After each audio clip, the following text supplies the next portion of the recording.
Yes, we're making technical and vocational education very prestigious now. And please give me about 5 minutes to talk about this technical and vocational education, because this is the big part of our agenda. And as you said, we have to. You today you go. You're tiling. You go to most construction sites. The tilers that you get there from Republic of Benin, Togo. That should not be the case. We have to build this big part of our educational system. We're bringing it back, and we're bringing it back with full force. You go to, like you said, you go to any UK, US today, a plumber earns more than a doctor. An electrician in England earns more than a doctor. So what are you talking here? So we want to now bring this pool of workers back.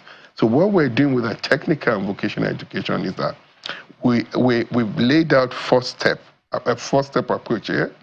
We would pay students to go to those schools. We've modeled how much we're going to pay them when we roll the program out. We'll be announcing that. We'll pay them to go to school. That's step one.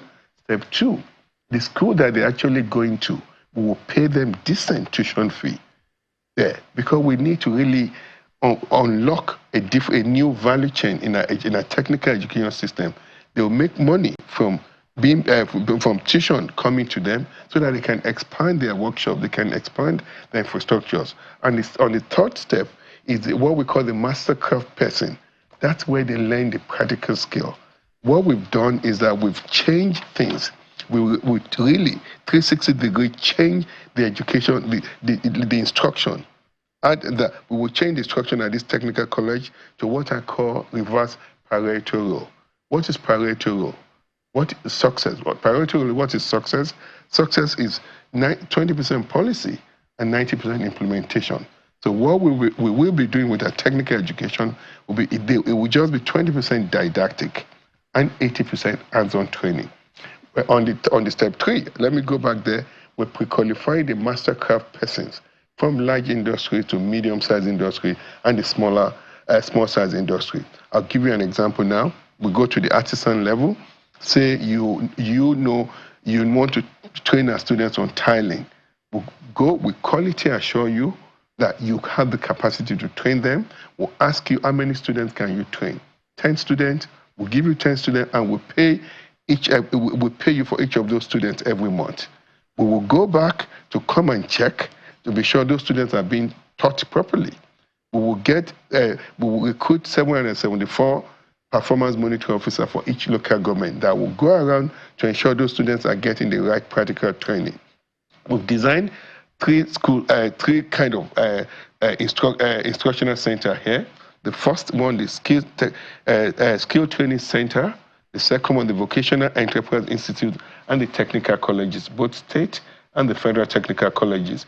For the skill training center, it will be 6-month training, and that will be open to people that drop out from school, people that didn't finish primary school, people that didn't complete the JSS. They'll have 6 months of training there. And we've been very careful and deliberate in the kind of skills we will be training at these schools. We've done labor gap analysis to see what skills are needed. And we're also incorporating new emerging skill sets. What are the skills that are missing within the society? Oh, now look at now. We have CNG conversion. The president we're going big on CNG conversion. We're going to be training CNG conversion technicians, solar installers, and renewable solar and renewable energy. We're going to train technicians to manage, to install, and to repair, and also mechanized farming, and as well as other things like plumbing, electrician, woodwork, and several others, and livestock production. We've cut down before. There were about 98 skills in a skill compendium. We've cut it down to about 26. That we know things that are relevant to the needs of our country today. And we're not doing that alone. We're also doing labor gap analysis to train people. We go to a state. If today a labor gap analysis shows that in FCT we have more need for tilers, we have more need for plumber, or we have more need for livestock people, more need for livestock technicians or mechanized farming technicians, we will zero in on those training so that we're not producing when we don't turn around to produce people and not have job. We want to train them so that they'll have job. And the step 4, as they're finishing their training, we will also give them entrepreneurial grant to start up. If you want to start up, you get entrepreneurial grant. And the other thing the president has added to this, that, okay, beyond the entrepreneurial grant you're giving them, what about if they need more money? The president directed me to meet with the Bank of Industry CEO. We've met that they cannot arrange for a top-up credit, single-digit credit,